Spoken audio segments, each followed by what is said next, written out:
إن الحمد لله نحمده ونستعينه ونستغفره ونعوذ بالله من شرور أنفسنا ومن سيئات أعمالنا من يهده الله فلا مضل له ومن يضلل فلا هادي له وأشهد أن لا إله إلا الله وحده لا شريك له وأشهد أن محمدا عبده ورسوله يا أيها الذين آمنوا اتقوا الله حق تقاته ولا تموتن إلا وأنتم مسلمون يا أيها الناس اتقوا ربكم الذي خلقكم من نفس واحدة وخلق منها زوجها وبث منهما رجالا كثيرا ونساء واتقوا الله الذي تساءلون به والأرحام إن الله كان عليكم رقيبا يا أيها الذين آمنوا اتقوا الله وقولوا قولا سديدا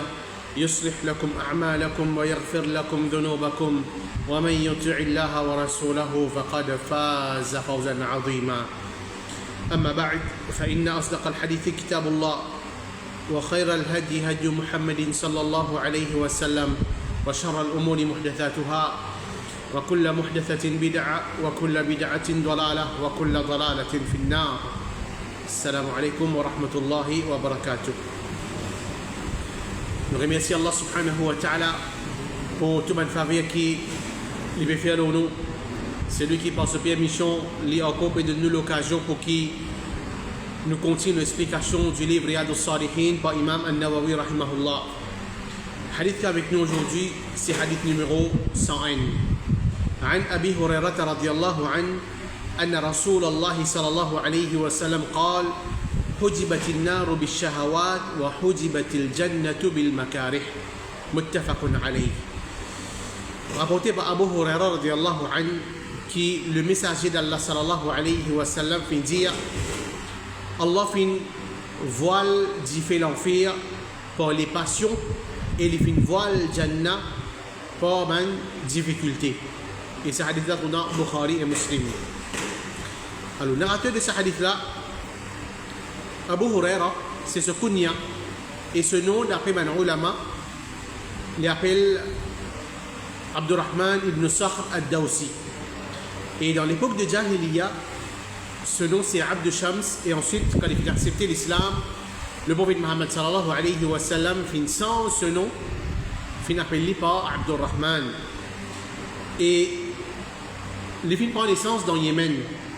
Ensuite, il finit accepter l'islam en l'année 7 Hijri à l'âge de 28 ans, à travers le Sahabi Abu Tufayl ibn Amr al-Dawsi. Et dans cette année-là même qu'il finit faire Hijra, il finit à Medina pendant la guerre de Khaybar et il finit participe ensemble avec le prophète Muhammad sallallahu alayhi wa sallam dans la guerre de Khaybar.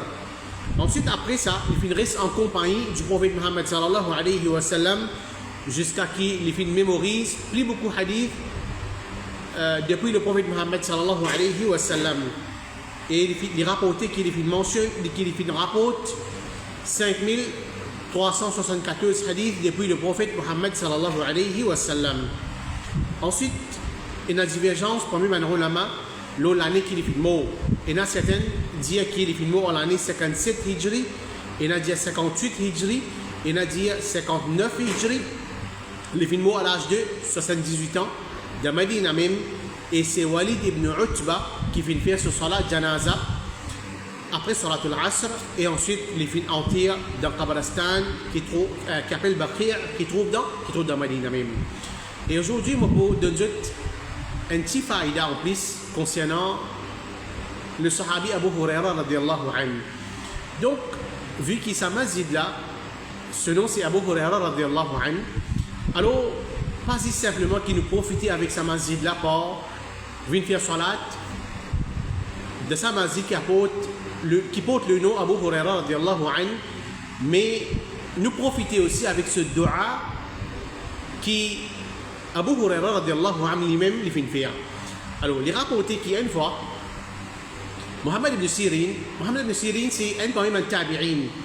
Alors, il fait dire, je suis en compagnie de Abu Huraira radiallahu anhu pendant la nuit. Et Abu Huraira radiallahu anhu les fins dire, oh Allah, pardonne Abu Huraira et sa maman. Et pardonne man qui demande pardon pour les deux. Abu Huraira radiallahu anhu, il demande un dua avec Allah. Qui dua Abu Huraira, il peut demander, oh Allah, pardonne Abu Huraira. Il dit, oh Allah, pardonne moi-même. Pardonne Abu Huraira et sa maman. Pardonne Abu Huraira et sa maman. Et pardonne tout le monde qui demande dua pour les deux. Pour Abu Huraira et sa maman. Alors, ça montre nous que si vraiment nous avons envie de profiter avec dua de Abu Huraira radiallahu anhu, n'importe qui s'en a parmi nous, il dit, oh Allah, pardonne Abu Huraira et sa maman. Pardonne Abu Huraira et sa maman. Un doigt qui est simple, un doigt qui est facile, un doigt qui tout le monde est capable de dire, un doigt qui n'est pas besoin, prend beaucoup de temps. Oh Allah, pardonne Abu Huraira et sa maman. Combien? 10 secondes, il n'est pas dans les mêmes 3 secondes. Un doigt, quand on finit de dire ça, sincèrement, on rentre dans le doigt qui Abu Huraira radiallahu anhu finit de demander, oh Allah, pardonne Bandimoun qui demande doigt pour moi et mon maman. Alors c'est un petit faïda. Nous faisons doigt pour Abu Huraira, oh Allah, pardonne Abu Huraira et sa maman. Abu Huraira, ce doigt qu'il finit de demander, ça dit qu'il fait doigt pour moi et mon maman là, oh Allah, pardonne-lui. Alors nous gagnons le pardon d'Allah subhanahu wa ta'ala, juste pas demande doigt pour Abu Huraira et sa maman. Alors ça c'est un petit faïda. Alors ce hadith qui est avec nous là, le prophète Muhammad sallallahu alayhi wa sallam, les pécos concernant destination de Bandimoun en général dans l'akhirat. Soit un dimoun qui lui parle dans l'enfer, ou bien un dimoun qui prend dans la Jannat Allah subhanahu wa ta'ala, ou bien qui Allah mettait dans l'enfer pour certains moments, et ensuite sa destination finale c'est Jannat. C'est-à-dire un dimoun, il y en a des destinations, soit il rentre dans l'enfer pour tous les temps, soit il rentre dans la Jannat pour tous les temps. Et le prophète Muhammad sallallahu alayhi wa sallam il montre nous aussi en général qui va quelque chose qui pour faire nous prendre chemin Jannah et qui va quelque chose qui pour faire nous prendre chemin l'enfer. Alors avant qu'il nous vienne dans ça, quelque chose qui est bien important que chaque musulman bien connaît. Vu qu'il nous pécose concernant Jannah, nous pécose concernant l'enfer, alors ça quelque chose là, ils font partie de l'Aqidah Ahlus Sunnah wal Jama'a. Qui ça quelque chose là ça? Nous avons la conception, nous avons la certitude qui ça dit quelque chose là, Jannah et l'enfer, c'est des créatures qui finissent créer actuellement exister et ils peuvent exister pour l'éternité, pour tous les temps. Si nous prenons l'exemple la terre, si nous prenons l'exemple l'échelle, si nous prenons l'exemple par exemple ban pied, nous prenons l'exemple et ban nuage, alors ça c'est une grande créature. Ça va une grande créature là, Allah infini crée Allah infini crée sa créature là, mais seulement ça va une créature là pour arriver à cette fin. Quand ça les mondes là pour détruire, ça va une grande créature là aussi pour détruire ensemble. Mais déjà, les pour fini. Mais seulement quand tu as Jannah et l'enfer, Allah infini crée à ce là, il déjà existé et il peut continuer à exister pour l'éternité. Jamais ça des créatures là, et il y a des autres créatures encore, pour finir, pour détruire. C'est-à-dire tout le temps pour un démon dans l'enfer et tout le temps pour un démon dans la Jannat, ça dit là, il pourrait rester pour l'éternité même. À cause de ça même qu'Imam Ahmad ibn Hanbal lui dit وأن الله خلق الجنة قبل الخلق وخلق لها أهلها. Et Allah subhanahu wa ta'ala fait créer Jannat avant qu'il crée une créature. Allah fait créer Jannat avant qu'il crée une créature, Dimoun et les autres. Il fait créer ce habitant. Allah fait créer qui est Dimoun qui parle dans la Jannat. ونعيمها دائم ومن زعم أنه يبيد من الجنة شيء فهو كافر. Ce plaisir veut dire plaisir, Jannah, les poupées permanent. C'est lui qui prétend qu'il y a quelque chose de Jannah qui peut exterminer, qui peut terminer, qui peut finir, il est kafir. Alors nous disons dans sa conception là, Jannat et même l'enfer aussi, il existait et il peut exister pour l'éternité, pour tous les temps. Et aussi, ban plaisir qui est dans Jannat, ban faveur qui est dans Jannat, ça il peut continuer même nos semaines habitants, il ne va pas arrêter. Il peut continuer nos semaines habitants. C'est lui qui dit non, ça va une créature, ça va un plaisir là, pour terminer, ou bien il pour un moment spécifique. Alors ça dit, mon il sortit en dehors de l'islam, il fait kouf, il est considéré comme un kafir. وخلق النار قبل الخلق وخلق لها أهلا وعذابها دائم. Allah subhanahu wa ta'ala fin crée l'enfer avant qu'il y crée une créature et il fin crée ce man habitant qui ban dimon qui parle de l'enfer, ce punition pour permanent. Ce punition pour permanent. Et Ibn Taymiyyah rahimahullah lui dit ban salaf de sa umma là, ce ban imam et tout ban ahl sunnah d'accord le fait qu'il parmi ban créature il y en a qui pas pour venir inexistant. Et ça ban créature là je pas pour disparaître au complet, tel comme Jannah, l'enfer, le trône Allah subhanahu wa ta'ala et ban les autres qui tuent encore. Et Ibn Taymiyyah il continue de dire personne pas fin dire que toute créature peut disparaître excepté un groupe parmi man ahlul kalam man bidati tel comme al-Jahm ibn Safwan et ban qui fin d'accord avec lui parmi man mu'tazila et ban ils sont semblables. Alors this ban là qui dit qui comment dire Jannat pour finir ça ban qui chose là pour pas pour l'éternité. Ça c'est l'opinion. C'est une opinion qui fausse, qui contredit le livre d'Allah, qui contredit le Coran et la Sunna du messager d'Allah sallallahu alayhi wa sallam et ijma' de ban salaf et ban imam de sa umma là. Alors nous comprenez que Jannat et l'enfer et ce ban plaisir de Jannat et ce ban punition de l'enfer il pour tous les temps. Cheikh Salih Al-Fawzan dit ça c'est ban quelque chose qui Allah fin créé pour l'éternité, le trône, le kursi. Kursi c'est pas chaise. Kursi c'est pas trône Allah. Trône Allah l'autre, kursi c'est l'autre. Kursi c'est sa place que Allah pose celui qui est là. Ça c'est kursi. Je veux dire ça c'est pour l'éternité. La tablette, la plume qui écrit un destin, Jannah, l'enfer et ban ruh. Il dit une fois que je finis être créé, je ne pas pour périr. Je veux dire je pour tous les temps. Alors, ce hadith là, ce qui est avec nous là, le prophète Muhammad sallallahu alayhi wa sallam il veut dire Allah fait une voile du fait l'enfer par les passions. Allah fait une voile du fait l'enfer par les passions. Alors, qui veut dire ça? Veut dire l'enfer en général il est entouré avec ban plaisir. L'enfer il est entouré avec ban plaisir et ban désobéissance à Allah. Ban plaisir, ban passion et ban désobéissance à Allah subhanahu wa ta'ala. Veut dire qu'un dimon, les fins arrivent à un niveau que on trouve comment suivre ce passion et il peut continuer même, il peut rentrer dans cette petite chose là. Alors ça dit mon là, il peut prendre chemin l'enfer parce que le prophète Muhammad sallallahu alayhi wa sallam il dit l'enfer il est entouré avec ban passion. Et comme ça même, l'exemple qui nous capable de prendre, un démon qui suit ce passion, c'est par exemple la boisson alcoolique. Je dis combien de musulmans consomment la boisson alcoolique. Et est-ce que ça va un démon qui consomme ça haram là, est-ce qu'ils ne pas connaissent qu'Allah il empêche ça? Est-ce qu'ils ne pas connaissent que le prophète Muhammad sallallahu alayhi wa sallam il empêche ça? Je te connais. Peut-être au fond de ce léguer, je peux dire que tu connais. Et il n'arrive pas à arrêter avec ça haram là, c'est-à-dire. Et il n'arrive pas pour qu'il m'occupe ça, c'est-à-dire. Mais seulement on trouve lui rentre là-dedans encore.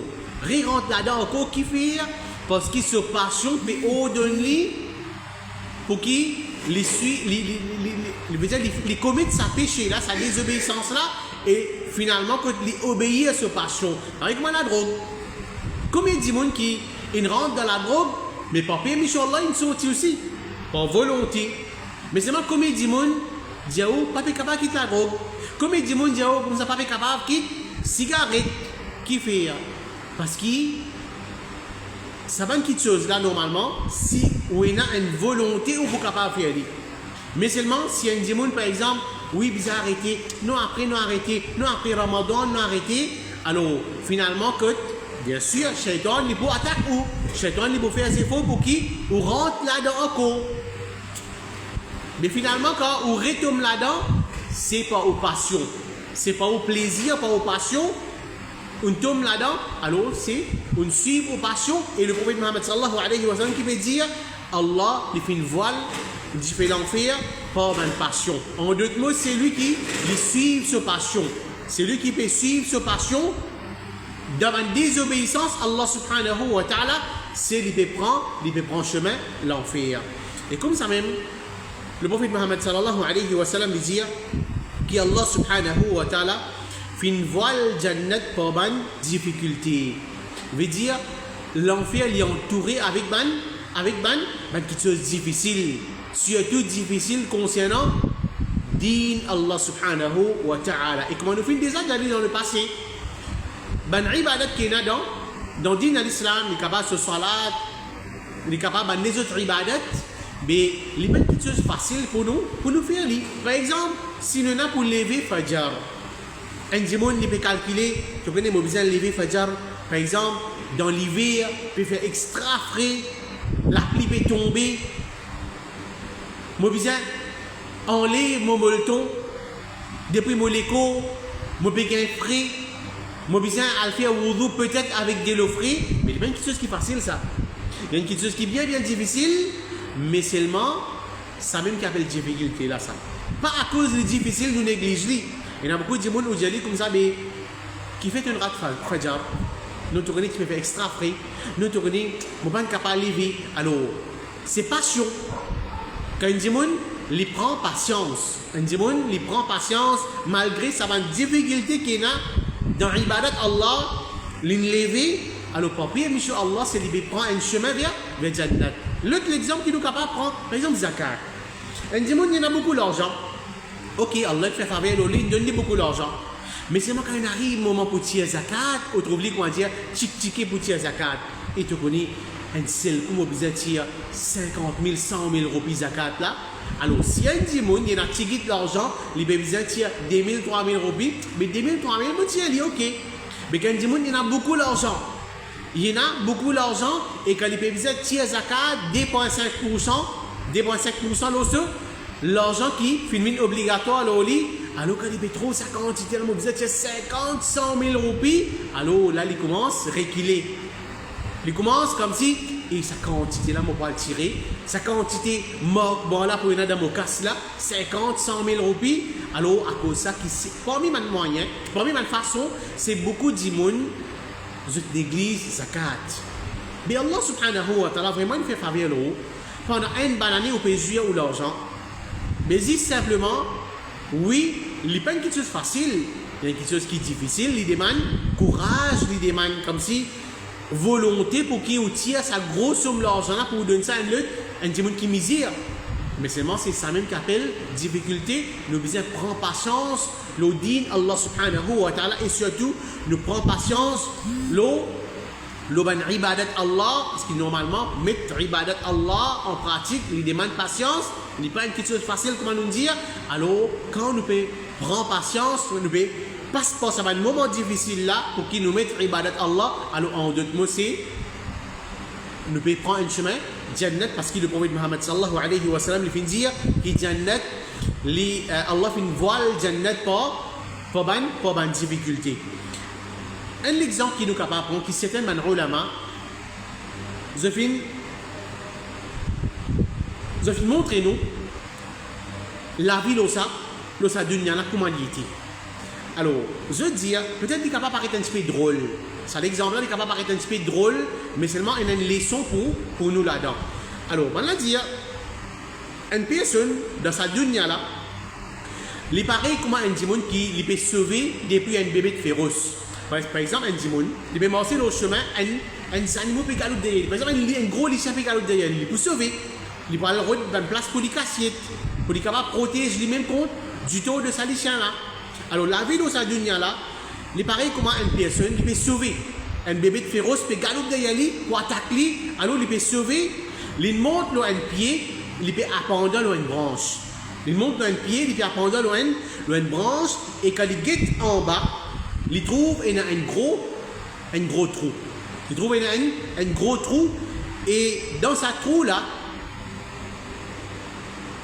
il y a une créature là-dedans. Bon, normalement, et d'après sa parole-là, ce mot en arabe qui vient servir, c'est tinnin. Qui veut dire tinnin? Normalement, tinnin, c'est dragon. Mais nous connaissons dragon, normalement, il peut exister. Alors, donc, comme s'il peut trouver un dragon qui vient ouvrir sur la bouche, puis attendre quand ça dit là, se la met pour s'appuyer depuis sa branche, il peut tomber, le dragon là pour attaquer, il peut manger. Et quand il guette, le sa branche qui est pendant là, au commencement, il y a deux lira. Il y a un lira couleur blanc, un lira couleur noir qui il mange ou bien il peut gratte sa branche là. Je veux dire bien sûr, il faut prendre le temps quand l'infini, tous les lira qui gratte sa branche là, bon ça pour une fille, il peut tomber. Alors il peut tomber dans la bouche dragon. Et après ça dit mon là, il trouve une ruche du miel. Et quand il fait une goutte ça du miel là, il trouve les bon. Il trouve ça du miel là, bon. Alors quand il goûte ça du miel là, il trouve les bon, ça dit mon là, il oublie toute une difficulté qu'il y a autour de lui. Il oublie ça dragon qui fait ouvrir sur la bouche là, il oublie ça lira qui peut gratter sa branche là, qui est capable un petit moment pour tomber là. Il commence à manger ça du miel là, il oublie tout ce difficulté.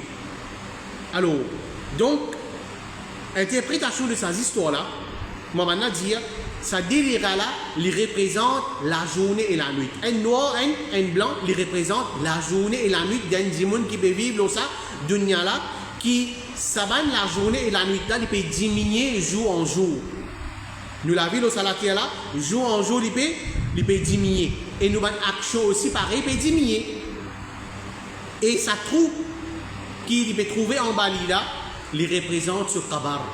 Vous dire, il peut venir, il prêt pour rentrer dans ce kabar. Et ça bébé féroce qui, tu peux galoper derrière lui, tu peux attaquer sa personne là, c'est ce l'amour et ce durée. Ce l'amour, ça là veut dire, l'amour peut venir, il peut sauver avec l'amour. Et ça russe du miel qui, il peut manger là, il peut gagner plaisir avec ce goût bien bon. Alors, c'est plaisir de sa dunya là et ce ban tentation. Plaisir de sa dunya là et ce ban tentation. Alors, comme si qu'il les sont, il y a dans ça, ces histoires-là, c'est qu'il y a un démon, quand il fait une goutte, un plaisir de sa dunya là, alors arrivé qu'il les continue rentre dans sa dunya là. Veut dire, les continue, veut dire comme si plongé dans sa dunya là, et lui oublier autour de lui qui est dans une difficulté, lui oublier autour de lui qui se la vie a terminé, il est pour présent devant Allah subhanahu wa ta'ala, lui oublier autour de lui qui lui besoin faire ibadat Allah subhanahu wa ta'ala. Alors, donc ça, hadith qu'avec nous aujourd'hui là, c'est lui qui voulait rentrer dans Allah subhanahu wa ta'ala ce jannah, il besoin faire des efforts, il besoin faire sacrifice, il prend patience et il passe par un moment difficile dans l'ibadat Allah subhanahu wa ta'ala pour qu'il gagne Jannat et c'est lui qui suit sa passion. Un démon, c'est qui sa passion peut dicter lui dans une désobéissance à Allah, fait-il affaires, fait-il péché, fait-il quelque chose qui est haram, alors ce démon-là, il peut prendre chemin l'enfer. Qu'Allah subhanahu wa ta'ala protège de tout contre jouissance de sa dunya-là, qu'Allah subhanahu wa ta'ala protège nous contre l'enfer, qu'Allah subhanahu wa ta'ala lui fait nous rapprocher avec Jannah par ce par une ibadat qui nous fait seulement pour faire Allah subhanahu wa ta'ala plaisir.